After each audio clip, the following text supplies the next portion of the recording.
అందరికీ జై శ్రీరామ్. ఈరోజు ఆంధ్రప్రదేశ్లో జరుగుతున్నటువంటి అవకతవకలు, అసలు నిజానికి రాజకీయ కోణాలు, రాజకీయ నాయకుల శైలి, ప్రభుత్వం తీరు ఏ విధంగా ఉంది అని ప్రజలకు తెలియజేయడము వార్తాపత్రికల యొక్క కర్తవ్యం. దాని వెనుకాల ఓనర్లు ఎవరైనా కావచ్చు, కానీ వార్తాపత్రిక అనేది ఒకటి వస్తుంది అంటే దాని మీద నిజానిజాలు రాయాలి, అది ప్రజలకు తెలియజేయాలి. అందుకనే కదా మనం పేపర్ చూసేది. ఏమొచ్చింది, ఏం జరుగుతూ ఉన్నదని మనం న్యూస్ పేపర్ చూస్తూ ఉంటాం. దాని గురించే ఈరోజు ప్రతిపక్షం నాయకుడు అటువంటి జగన్మోహన్ రెడ్డి సాక్షి పేపర్ కానీ, ఇటు కూటమి ప్రభుత్వం తరపున రాధాకృష్ణ ఆంధ్రజ్యోతి ఈ పేపర్ను కానీ మనం 4 ఎపిసోడ్లు ఉంటాయంటే 4 రోజుల నుంచి పరిశీలిస్తూ ఉన్నాం. నిన్నటి వీడియోకు చాలా రెస్పాన్స్ వచ్చింది. నిన్నటి వీడియోకు ఈరోజు అంతకన్నా రెస్పాన్స్ రాబోతూ ఉన్నది. ఎందుకంటే ప్రభుత్వం చేసిన అన్యాయాన్ని దినపత్రికల్లో రాస్తున్నారా, లేకపోతే పక్షపాతంతో కప్పిపెడుతున్నారా, ప్రతిపక్షము వాళ్ళకు సంబంధించి వాళ్ళ డప్పు భజన చేసుకుంటున్నారా, ప్రజల గురించే రాస్తున్నారా? ఈరోజు సాక్షి పేపర్ తోటే మనం మొదలు పెట్టబోతా ఉన్నాం. ప్లీజ్ వీడియో చూసేవారు ఎండ్ వరకు చూడండి. ఎండ్ వరకు చూస్తేనే మనము రోజు చూసే పత్రికను ఒకరు వివరిస్తే చాలా బాగుంటుంది. అందుకే నా అభిప్రాయం, చూసే ప్రతి ఒక్కరు మన ఛానల్ని సబ్స్క్రైబ్ చేసుకోవాలని కోరుకుంటున్నా. 10,000 సబ్స్క్రైబర్స్ ఓన్లీ 2 మంత్లో, అంటే 2 నెలల్లో 10,000 సబ్స్క్రైబర్స్ రీచ్ అయినామంటే అదంతా మీ దయ, మీ కరుణతోటే. మీ దయ, మీ సపోర్ట్ నాకు ఎప్పుడు ఉండాలని కోరుకుంటున్నా. చూద్దాం మరి. ఇప్పుడు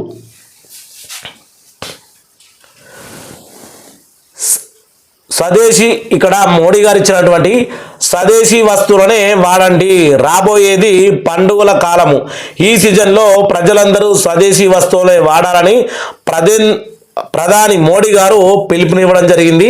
అది పూర్తిగా మనకు చాలా మంచి ముచ్చట అని చెప్పుకోవచ్చు. ఎందుకంటే విదేశీ వస్తువుల మీద మనం మోజుపడి విదేశీ వస్తువులకు మనము ఎక్కువగా అంటే వాటికి ప్రిఫరెన్స్ ఇచ్చేసరికి మన స్వదేశీ వస్తువులు, స్వదేశీ కంపెనీలు, మన యొక్క స్వదేశీ అంటే మన దేశంలో ఉన్నటువంటి ఆ కంపెనీలు కానీ అవి కానీ వెనక్కి పడిపోతూ ఉన్నాయి. మనకే ఉద్యోగాలు దొరకని స్థితి జరుగుతూ ఉంది. కాబట్టి స్వదేశీ వస్తువులకు ఎక్కువ ప్రిఫరెన్స్ ఇస్తే మన కంపెనీలు బాగుంటాయి, దాంట్లో మనం కూడా జాబులు చేసే అవకాశం అనేది ఎక్కువగా ఉంటుంది. అది వాస్తవమైన విషయం. ఇక బంధం బలోపేతం, పరస్పర విశ్వాసం, గౌరవం, సరిహద్దు సమస్యలను పరిష్కరించుకుందాం, దైవపక్షిత ఒప్పందాలను మరింత ముందుకు తీసుకెళ్దామని మన సహకారం ఇరు దేశాలకు 280 కోట్ల మంది ప్రజల సంక్షేమం ముడిపడి ఉందని ఈ తియాన్జిపాన్ చైనాలో అధ్యక్షుడు జాంపింగ్తో భేటీ అయిన ప్రధాని వ్యాఖ్య. మన నరేంద్ర మోడీ గారి అంటే చైనా ఎప్పుడైనా కానీ అది ఊసరివెల్లి లాంటిదని తెలుసు, కానీ మన దగ్గరికి వచ్చింది ఆల్రెడీ. అటు అమెరికా నాకు నేనుగా రాజును, నాకు నేనుగా ప్రపంచానికే నేను పెద్దన్నను అని ప్రకటించుకున్నప్పుడు మనకి ఇప్పటికే 40 దేశాలు స్వాగతం పలికినాయి. మన దగ్గరికి వచ్చి మనకు అండగా నిలబడతామని చెప్పిన దాంట్లో చైనా కూడా ఒకటి. కాబట్టి శత్రువునైనా సరే ప్రేమించే గుణం మన భారతదేశం యొక్క లక్ష్యం, మన భారతీయుల గుణం. కాబట్టి చైనాను కూడా ఈరోజు మన మోడీ గారు దగ్గరికి తీసుకున్నటువంటి విషయాన్ని చూస్తా ఉన్నాం. ఇక్కడ చిత్రంలో వ్యక్తి విశాఖ జిల్లా మచ్చర్లకు చెందిన చేకూరి గణేష్ 23 ఏళ్లుగా మంచానికే పరిమితమైన ఇతనికి సైతం కూటమి ప్రభుత్వం దివ్యాంగుల పింఛన్ నిలిపివేసింది. ఇగో ఇది నిజం. మనకు ఎక్కడైతే అన్యాయం జరుగుతూ ఉందో 23 ఏళ్ల నుంచి ఆయన మంచాన పడి ఉంటే ఆయనకు పింఛని నిలిపివేయడం అనేది ఈ యొక్క కూటమి ప్రభుత్వం యొక్క ఎంత మంచి ప్రభుత్వము, ఎంత మంచి పాలన. మరి ఈయన మీకు కనబడతలేదా?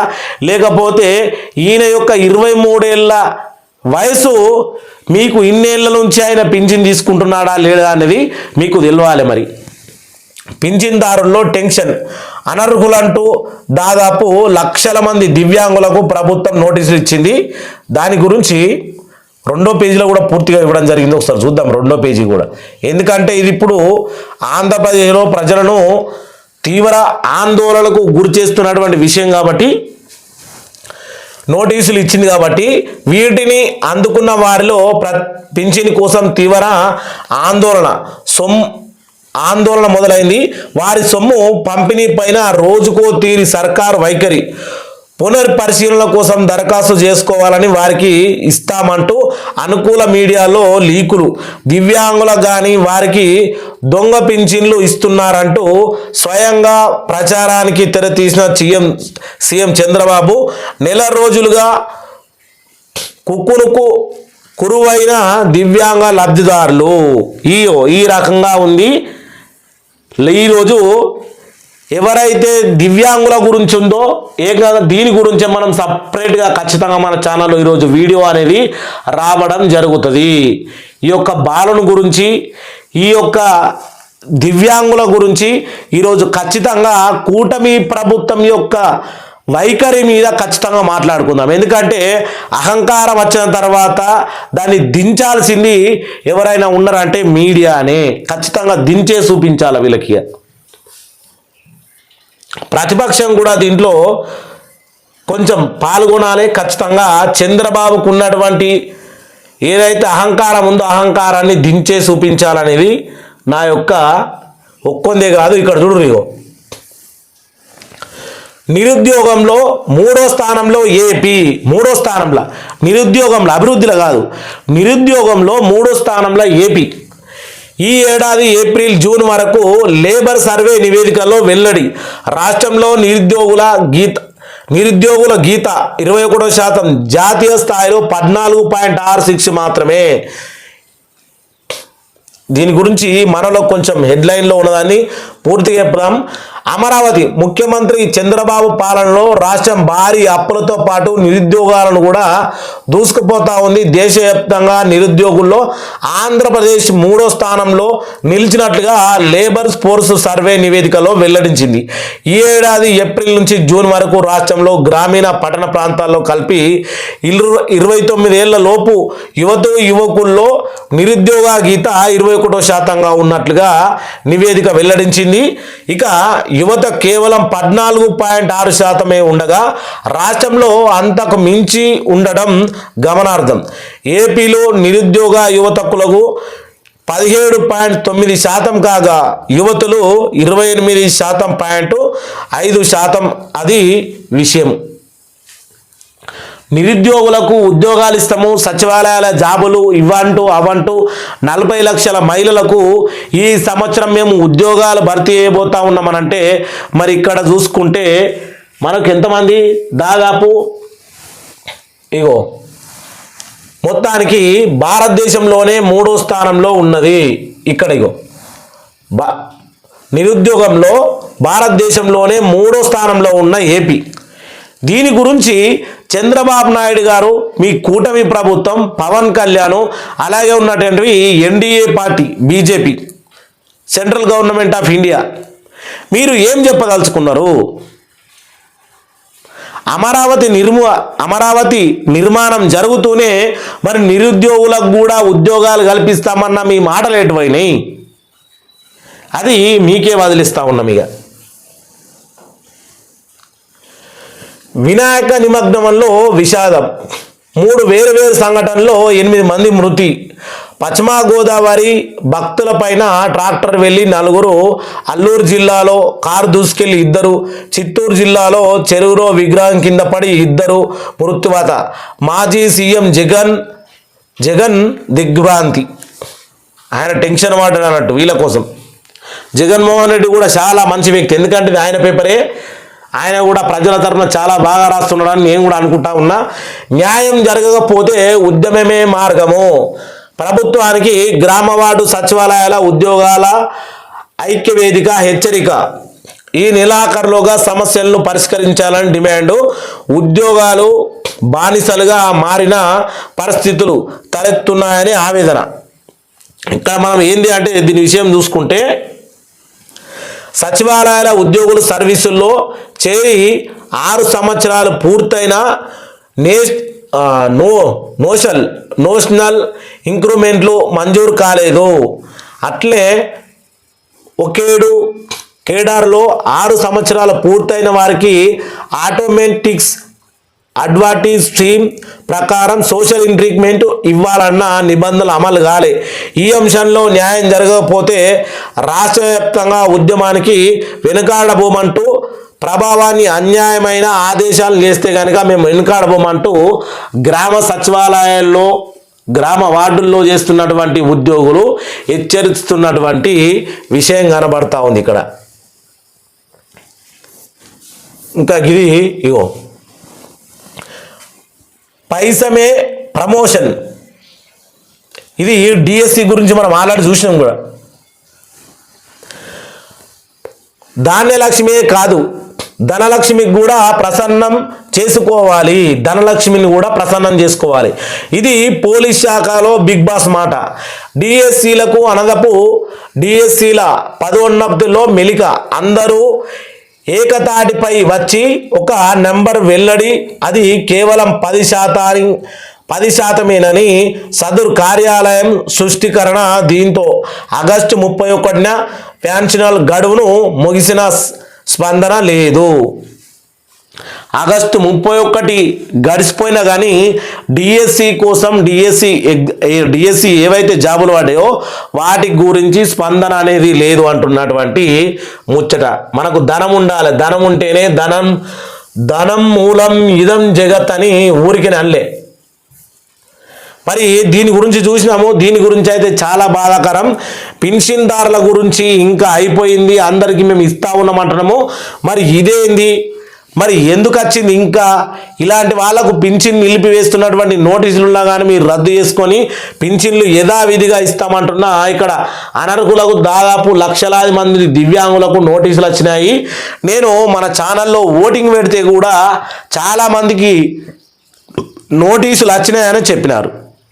ఈరోజు సాక్షితో పాటు ఆంధ్రప్రభను కూడా వద్దాం, ఎందుకంటే ఆంధ్రజ్యోతి రోజు చూస్తున్న పేపర్ కదా, ఆంధ్రప్రభలో ఏ విధంగా ఉంది అనే విషయాన్ని కూడా చూసుకుందాం. వైకుంఠపురం బ్యారేజీ దిశగా వడివడిగా అడుగులట.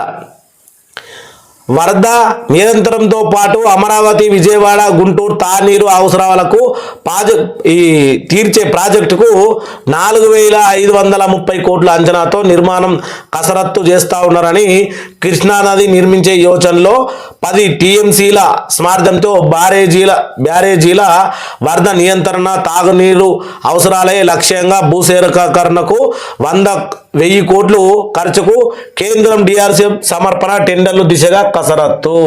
ఇక్కడ కూడా మనం చూసుకున్నట్టు స్నేహ గీత చేతులు కలిపి మోడీ జిన్పింగ్ ఇద్దరు పరామర్శంగా మనం దోస్తులుగా ఉందామని ఇచ్చుకున్నటువంటి ముచ్చట. ఇగో పింఛన్లకు భరోసా, నేడు ఎన్టీఆర్ భరోసా పింఛన్లు పంపిణీ 63.61 లక్షల మంది లబ్ధారుల కోసము 2,746 కోట్లు నిధులు విడుదల. కొత్తగా 7,872 కోట్లు స్వాప్ పింఛన్లు, దివ్యాంగులు, అనారోగ్యం. ఇది కొంచెం మీకు కనిపించేలా చూపించాలి. అనారోగ్య పీడితులు ఇప్పుడే పింఛని పంపిణీ. వైసీపీ విమర్శలకు చెక్ పెడుతూ నిర్ణయం. నేడు రాజంపేట నియోజకవర్గంలో సీఎం చంద్రబాబు పింఛని పంపిణీ అనంతరం ప్రజావేదికల్లో లబ్ధారులకు ముఖాముఖిగా మనకు ఈ ఫోటో అనేది ఇవ్వడం జరిగింది. ఇది చంద్రబాబు నాయుడు గారు మరి సాక్షిలో ఆ తీరుగా ఇచ్చినారు, దీంట్లో ఈ తీరుగా ఇచ్చినారు. ఈడనేమో మేము పింఛనీలు వంచుతున్నామని చెప్తా ఉంటే అలానేమో పింఛనీలు ఎగ్గొట్టినారని చెప్తా ఉన్నారు. మీరు చెప్పరు ఒకసారి. ఉసురు తీసిన ఊరేగింపు ఏదైతే మనం చూసుకుంటే ఇప్పుడు మనకు సాక్షిలో కూడా చూసినాము, దీంట్లో కూడా చూసినాము. అత్యంతంగా మనము వినాయక చవితి వేడుకల్లో మన ఇష్టానుసారంగా పరిమితికి మించి పాల్గొంటే విద్యుత్ ఘాతకాలు కానీ మనం విగ్రహాన్ని నిమగ్నం చేసేటప్పుడు కానీ చాలా జాగ్రత్తలు చూసుకోవాలి. దేవునికి మనం పూజలు చేయాలి కానీ దేవుని పూజలతో పాటు మన ప్రాణాలను కూడా అర్పించుకోవద్దని నేను యువకులను అందరినీ కోరుకుంటా ఉన్నా. ఇంకా చూసుకుంటే రికార్డు స్థాయిలో జల విద్యుత్తు 10 ఏళ్లలో ఆస్తులు ఆధిక్యంగా 2,000 మిలియన్ల యూనిట్లకు పైగా ఉత్పాదన. బయట మార్కెట్ నుంచి కొనుగోలు తగ్గించుకోవచ్చని నేటి నుంచి ఎనర్జీ పోర్ట్ఫోలియోలో మేనేజ్మెంట్ సిఎంఎల్పల్ ప్రాజెక్టు ప్రధాన కార్యదర్శి విజయనందన్ చెప్పినటువంటి ముచ్చట. ఈ నెలలోని భారీ వర్షాలు కూడా ఉన్నాయట, అందరూ జాగ్రత్తగా ఉండాలి. ఇగో రేపు అల్పపీడనం, 3 రోజులు భారీ వర్షాలు. అమరావతి, పశ్చిమ బెంగాల్, ఒడిశా తీరాలకు ఆనుకొని వాయు బంగాళాఖాతం మీదుగా ఉత్పరితమైనటువంటి అల్పపీడనం కొనసాగుతూ ఉంది. ఇది అమరావతి అంటే మనకు రాబోయే రోజులు గట్టు రోజులుగా సూచించబోతా ఉన్నారు కాబట్టి దయచేసి అందరూ జాగ్రత్తగా ఉండాలి. బాయ్కాట్ అమెరికా, ట్రంప్ సుంకాలపైన భారతీయుల ఆగ్రహము, యుఎస్ ఉత్పత్తుల పట్ల వ్యతిరేక ఉద్యమం. ఏంటంటే పెప్సీ, కోకోలా, కేఎఫ్సి బహిష్కరణకు ఒత్తిళ్లు, స్వదేశీ ఉత్పత్తుల వినియోగానికి పిలుపు, భారత ఆకాంక్షలు విధించండి. ట్రంప్కు సూచన. ఖచ్చితంగా ట్రంప్ ఏమో మన యొక్క వస్తువుల మీద సుంకాలు విధిస్తూ ఉంటాడు. మరి ఆయన కేఎఫ్సి మనం ఎందుకు తినాలి? ఆయన పెప్సీలు మనం ఎందుకు తాగాలి? ఆయన కూల్ డ్రింక్లు మనం ఎందుకు తాగాలి? మనము ఆయన బిజినెస్కు ఎందుకు విలువ ఇవ్వాలి? ఈ ట్రంప్ తాత కంపు లేపినటువంటి విషయానికి ఖచ్చితంగా మన భారతీయులందరం నింపలమైన ఈ సుంకాల పైన భారతీయులందరూ ఒకసారి చూడుర్రి. ఎందుకంటే భారతదేశం నా మాతృభూమి అని మనం మాట్లాడుకుంటూ ఉంటాం. ఈరోజు పక్కవాడు ఆడు అమెరికా వాడైనా ఏ దేశం వాడైనా భారతదేశం మీద ఇలాంటి సుంకాలు అవి ఇవి, అలాగే మనకి ఏదైతే ఇప్పుడు విజాల రూల్స్లో కానీ ఏవైతే బయట నుంచి వచ్చిన వాళ్ళకు విదేశీ విజాలు కూడా రూల్స్ చేంజ్ చేసినాడు. 4 సంవత్సరాల లోపలనే విజా ఎక్స్పైరీ డేట్ ఉంటుంది, మీరు తిరిగి వెళ్ళిపోవాలి. ఆలోపు మీ చదువు కానీ మీ ఉద్యోగం కానీ స్థిరమైపోతేనే కానీ లేకపోతే వెళ్ళిపోవాల్సింది అని విజాల్లో కూడా, అంటే విజా ఏదైతే ఉంటుందో దాంట్లో కూడా కొత్త రూల్స్ తీసుకోవడం జరిగింది ట్రంప్.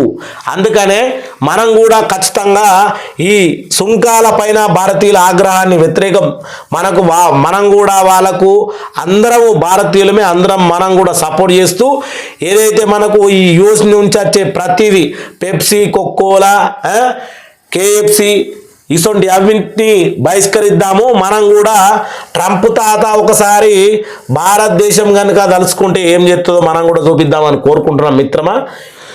సరే, ఏదేమైనప్పటికీ వీడియో కూడా లెంత్ అవుతా ఉన్నది. ఈరోజు మనం చూసుకుంటే రెండిట్లోనూ ఒకదాంట్లో పింఛన్ల గురించి అన్యాయం జరుగుతూ ఉందని ఆంధ్ర ప్రభలో చూసుకుంటే పింఛన్ల కోసం బాబు గారు పింఛన్లు పెంచినారు, పింఛన్లు యథావిధిగా పంచుతున్నారనే విషయం చూసుకున్నాము. దీన్ని క్లియర్గా చేసి ఈరోజు మన ఛానల్లో ఒక వీడియో రావడం జరుగుతుంది. ప్లీజ్ ఈ వీడియో చూసిన వాళ్ళు ప్రతి ఒక్కరు దయచేసి కొన్ని ఈ యొక్క పేపర్ ఏదైతే ఉందో మనం తీసుకునేటప్పుడు చిన్న చిన్న మిస్టేకులు జరుగుతూ ఉంటాయి. అందుకని ఇందులో ఏదైనా మిస్టేక్ ఉంటే క్షమించాలి. వీడియో మాత్రం నచ్చిన వాళ్ళు ప్రతి ఒక్కరు లైక్ చేసి కింద మీ అభిప్రాయాన్ని కామెంట్ చేయండి. అందరికీ జై శ్రీరామ్, జై జై శ్రీరామ్.